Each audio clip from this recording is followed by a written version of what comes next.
janeiro estou completando 78 anos. Vai glorificar o nome dele. Amém?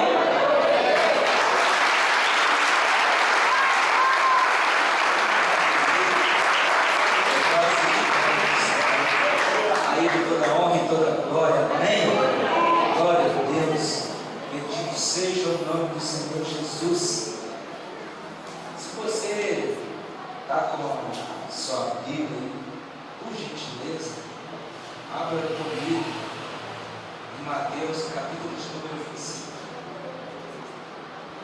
Não sei se você está com o seu alvo aí, se você recebeu, os diálogos para passar para você. Amém? Glória a Deus. Mateus capítulo de número 25. O Senhor colocou no nosso coração para estar compartilhando com vocês esta noite. Eu queria falar com você o que Deus colocou no nosso coração. Nós estamos há pouco mais de uma hora para entrarmos em 2025. Já é as últimas horas. E nós sabemos que também no reino de Deus já são as últimas horas, amém? Maranata, hora vem, Senhor Jesus. A volta de Jesus é iminente. Eu queria compartilhar isso com você. Nós precisamos estar preparados para a volta dele. Daqui a pouco nós vamos mudar o calendário. Mas mais do que mudar o calendário, nós precisamos mudar de vida. Nós precisamos deixar que o Espírito Santo mude a nossa vida, amém? Muitas das vezes nós lemos frases emotivas na internet, mas que é verdade. Muitas vezes a gente quer resultados diferentes, fazendo as mesmas coisas. E nós não conseguiremos resultados diferentes se a gente continuar fazendo e praticando as mesmas coisas. Nós precisamos nascer de novo. Nós precisamos ter um encontro íntimo e pessoal com Jesus. E Jesus está neste lugar nesta noite. Jesus está aqui. E eu já disse e volto a repetir: Jesus só está aqui por sua causa. Jesus está aqui porque você está aqui. Ele veio aqui por tua causa. E a palavra que Ele colocou no nosso coração, baseada nesse texto, é justamente disso, que nós estamos preparados. Então, o reino dos céus será semelhante às 10 virgens que, pegando as suas lâmpadas, ou suas lamparinas, de acordo com a sua tradição, saíram ao encontro com o noivo. 5 delas eram imprudentes e 5 prudentes. As imprudentes, ao pegar suas lamparinas, não levaram consigo o óleo ou o azeite, mas as prudentes, além das lamparinas, levaram o óleo nas vasilhas. E como o noivo estava demorando, todas elas ficaram sonolentas e adormeceram. Mas à meia-noite ouviu-se um grito: eis o noivo, e saíram ao encontro dele. Então todas aquelas virgens se levantaram e prepararam as suas lamparinas. E as imprudentes disseram às prudentes: dai-nos a nós um pouco dos olhos, porque que trouxemos, porque as nossas lâmpadas estão se apagando. Mas as prudentes responderam: não, porque então não vai falar, ou vai faltar, tanto para nós como para vocês. Vão aos que vendem e comprem óleo para vocês. E saindo elas para comprar, chegou o noivo. E eles que estavam preparadas entraram com ele para a festa de casamento. E fechou-se a porta. Mais tarde chegaram as virgens imprudentes, dizendo: Senhor, Senhor, abra-nos, abra para nós. Mas o noivo respondeu: em verdade lhes digo que não as conheço. Porquanto vigiem, porque vocês não sabeis nem o dia e nem a hora em que há de vir. Esse texto é muito conhecido, é um texto muito citado, e Deus colocou no meu coração para compartilhar com você. De repente você que está aqui visitando, é a primeira vez que você lê ou ouve a respeito desse texto. Eu queria dar um resumo bem breve, te dar uma introdução para que você possa compreender aquilo que eu vou compartilhar com você. Jesus está falando com os seus discípulos, com aqueles que o seguiam, a respeito da sua volta. E para explicá-lo, para que eles pudessem entender de forma fácil, ele então introduz o casamento, para que eles pudessem compreender como seria a sua volta. Só que o casamento judaico é um pouco diferente do nosso. Essas virgens aqui não eram as noivas, eram as damas. As damas que nós conhecemos aqui como damas de honra, aquelas que entram antes da noiva. E as damas também tinham esse mesmo papel. Elas eram incumbidas diante da chegada do noivo, de apresentar umas lamparinas, porque normalmente o casamento era à noite. Então elas tinham que estar com a lamparina. Os mais velhos aqui devem se lembrar, talvez os mais novos não sabem muito bem o que é uma lamparina. Mas é como se fosse uma lâmpada. Antigamente era muito comum usar na base de querosene. Então as casas ficavam com aquele cheiro agradável, né? E aí elas tinham a incumbência de não só estar preparada, esperando o noivo, mas ela tinha que levar o óleo consigo, que era o combustível para que pudesse se acender as lamparinas. E como era o casamento? O noivo vinha, conversava com o pai da noiva, ou ele recebia um dote, ou ele pagava um dote, e então ele ficava apalavrado que ele iria casar com aquela moça. Só que normalmente ele não marcava um tempo, uma data específica. Ele iria, arrumava a casa, arrumava aquilo que ele tinha, e quando estava tudo pronto, ele então voltava, e aí ele cumpria aquele acordo, aquela aliança, e então casava. Ou seja, ele estava apalavrado, ele estava aliançado, mas não tinha uma data certa quando voltar. Semana retrasada estávamos celebrando o Natal. E se você observar no nascimento de Jesus, José, quando ele encontra com Maria, ele tentou se esquivar e ir embora secretamente, porque quando ele volta ela estava grávida. E naquele tempo o noivo, ele não tinha relação com a noiva, por isso as virgens, e ele ia embora. Então ela tinha que se guardar sem saber que dia nem que hora que ele iria voltar. Ela tinha que estar preparada para ele. Por isso José tentou sair, porque quando ele volta ele encontra Maria grávida. Ele ainda não era casado com ela, então como que ela poderia estar grávida? Como que Maria poderia estar grávida, uma vez que José ainda não era o seu esposo?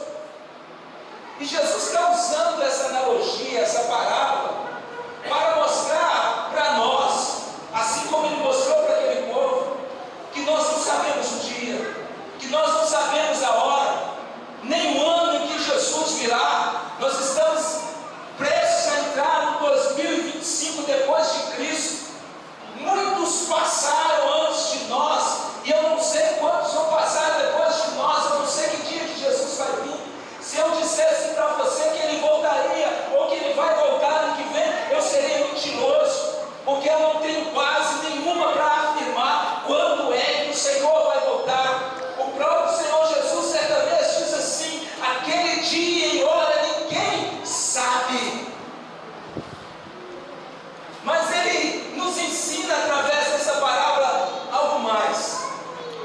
Ele nos ensina a fazermos planejamento a longo prazo. Sabe, muitas das vezes nós levamos a vida assim, como diz a canção, deixamos a vida nos levar, não é verdade? A gente não faz distinção de um dia para o outro e vai empurrando, como diz o ditado, com a barriga. A gente vai empurrando as coisas com a barriga, o tempo vai passando. Quantos de nós que tínhamos planos e que já tem anos que está encostado? Semana passada eu estava aqui falando, propriamente no domingo, a respeito de planejamento. quando Jesus fala em Lucas 14 a respeito do homem, pai de família, que vai construir uma torre, uma casa, que antes de começar a construir, que primeiramente ele tem que fazer os cálculos, se ele tem condição de concluir aquela construção, ele tem que avaliar se ele tem condição de comprar todos os materiais necessários para não começar uma obra e não ter condição de terminar. Isso Jesus estava ensinando há mais de 2000 anos atrás. Se nós andarmos aqui pelo Alto Veracruz, principalmente quando nós estamos do lado de lá, a gente vai olhar que muitas das casas começaram e não terminou, não é verdade? Quantas são as casas sem reboco? Está no tijolo puro. A pessoa começou, sonhou o sonho, de repente, até para sair do aluguel. A pessoa estava querendo economizar e começou uma construção, e aquilo era só para sair do aluguel. Mas de repente ele já mora naquele lugar, já tem mais de 30 anos, e até hoje a casa não foi terminada. Até hoje a construção não foi concluída. Ou seja, nós brasileiros principalmente, a gente vai empurrando, a gente vai deixando para depois.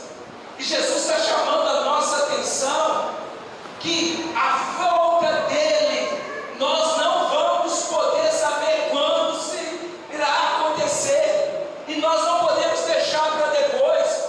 Você tem que estar preparado hoje. Você tem que estar pronto hoje, porque você não sabe que dia será a volta do Senhor, ou que dia será a nossa partida. Quantos são aqueles que no início do ano estavam cheios de planos, cheios de sonhos e não concluíram o 2024? Quantos são as pessoas que planejaram, que sonharam? De repente, eu vou passar o Réveillon na praia, eu vou passar o Réveillon com a família, e infelizmente boa parte deles não chegaram nem meio do ano. Semana eu estava falando com a Márcia, né, Márcia? Quantas das vezes a gente reclama das dores, né, na junta, dói aqui, dói ali. E aí, uma frase que estava lá dizendo: não reclame das dores, porque muitos, ou seja, não reclame das dores da velhice, porque muitos desejariam chegar à idade que você está, mas infelizmente não chegou. Muitos são aqueles que morreram ainda jovens. E a parábola das 10 virgens, ela vai falar para nós algumas coisas importantes. Por exemplo, todas elas dormiram. Todas dormiram. O tempo passou. Salomão vai falar para nós que o mal chega para todos. Assim como o sol nasce para todos, o dia mau também chega para todos. Não é verdade? Nós vimos nos últimos anos, principalmente, algumas pessoas que morreram de forma banal. Recentemente, há pouco tempo, nós vimos ali o caso de um apresentador que, assim como o Gugu, teve uma queda. Reginaldo Raial, se não me engano, teve uma queda em casa e morreu. Assim como o Gugu foi trocar uma lâmpada em casa e caiu. Se ele imaginasse que aquela lâmpada ia ceifar a vida dele, você acha que ele iria lá trocar? Um homem milionário, eu posso dizer bilionário, o Gugu era, deixou uma fortuna de milhão, foi trocar uma lâmpada, caiu, morreu. Então muitas das vezes nós nos iludimos com a nossa saúde, com a nossa idade, e achamos que nós temos muito tempo ainda. Mas o 2025 tudo vai ser diferente. Tudo vai ser diferente se nós fizermos escolhas diferentes. Se nós tomarmos decisões diferentes, o 2025 será a bênção de Deus na nossa vida, amém? Verdadeiramente nós viveremos o melhor de Deus nessa terra, amém? Mas para isso nós temos que tomar decisões diferentes. Eu costumo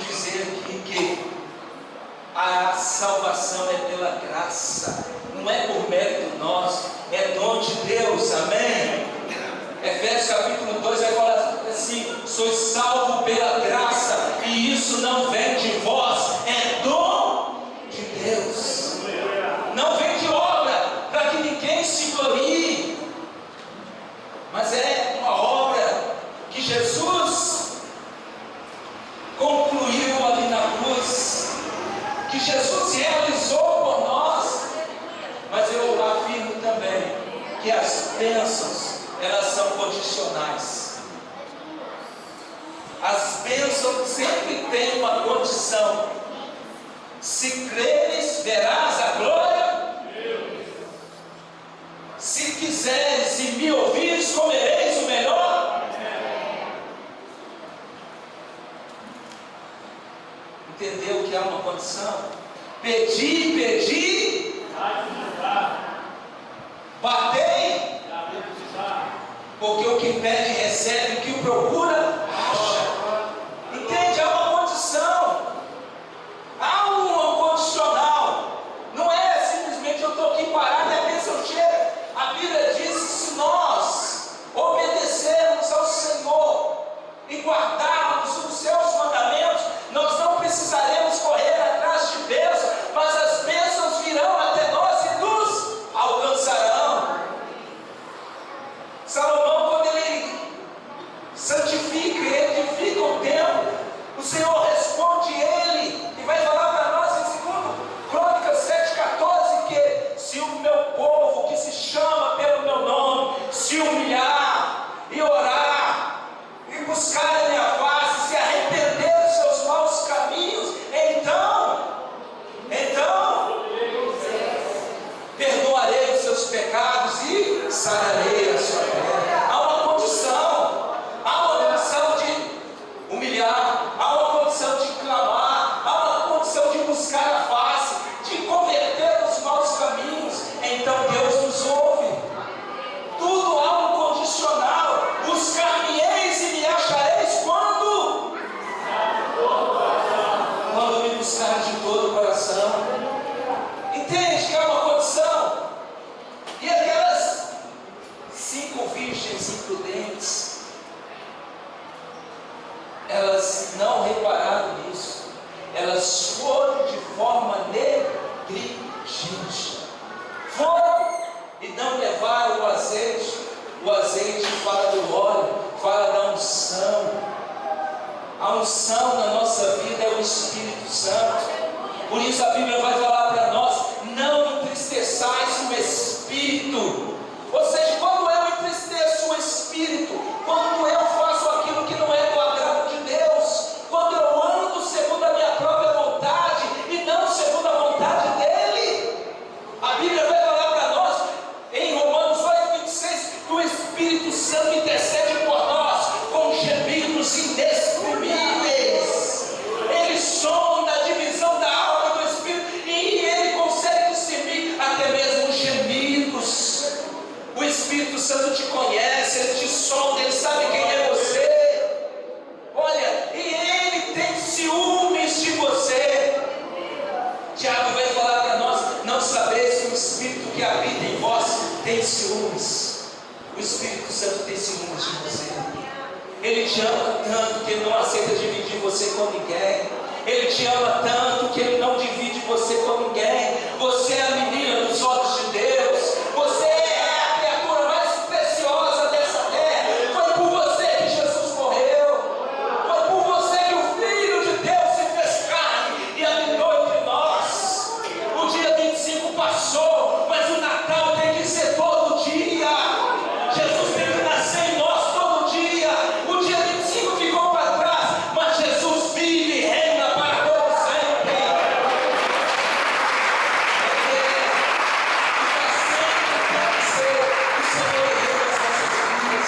Hebreus capítulo 13, versículo de número 8 diz assim: Jesus Cristo é o mesmo ontem, hoje e eternamente. Jesus é o mesmo, Jesus não mudou. Mas aquelas virgens saíram de forma dissoluta. E algo que eu peguei nesse texto também, sabe o que? Mais do que planejar a longo prazo, mais do que cuidar das coisas, de ter sonhos. Só quem está vivo tem sonho, amém? Só quem está vivo tem sonho. Você precisa sonhar. Acima de tudo, você precisa sonhar os sonhos de Deus para você. Sabe, muitas vezes a gente quer sonhar os nossos próprios sonhos, a gente idealiza e depois quer que Deus põe a bênção e pronto. Não! A gente precisa sonhar os sonhos de Deus. Eu amo o texto de Provérbios, quando o escritor fala para nós assim, ele nos ensina que nós precisamos, acima de tudo, colocar a nossa vida diante do Senhor. Consagre ao Senhor os seus planos, e tudo que você fizer será bem sucedido. Consagre ao Senhor os seus planos, os seus projetos, e tudo que você fizer será bem sucedido. Mas o problema, sabe o que é? É que a gente faz o contrário. A gente primeiro sonha, a gente primeiro tenta do nosso jeito, e depois a gente pede para Deus. A gente clama a Ele e fala: Senhor, se vira aí, dá um jeitinho. Uns dias atrás eu falei aqui que Deus não é brasileiro. Graças a Deus por isso. Sabe por quê? O brasileiro arruma um jeitinho brasileiro, e a gente acha que Deus é brasileiro e vai dar um jeitinho também. Eu faço tudo errado, tudo ao contrário, e quer que Deus dê um jeitinho. E aí eu vou lá para, como gostam de dizer aí, né? A irmã do pobre, né, irmão? Aí eu vou lá e peço a irmã para orar para Deus arrumar um jeitinho de consertar a bagunça que eu fiz. Reparou que as imprudentes estavam perto das prudentes?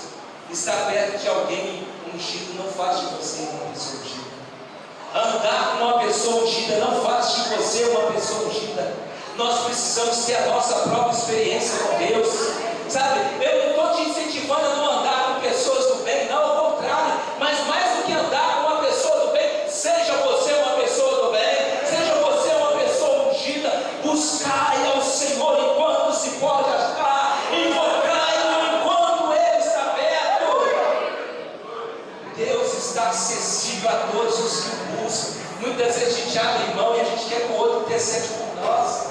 A gente quer que o outro clame por nós, em vez de nós mesmos clamar. Nós falamos aqui desde o início dessa reunião, essa aqui é a casa do Pai. Você está na casa do seu Pai. E por que nós vamos pedir o nosso irmão para conversar com o nosso Pai por nós?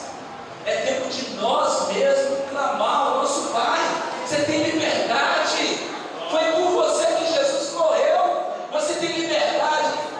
O escritor dos Hebreus vai falar para nós assim: eis que nos abriu um novo e vivo caminho. Ou seja, hoje você tem liberdade de entrar e chegar até o Santo do Santo. Você tem liberdade. Naquele tempo de Jesus, só o sumo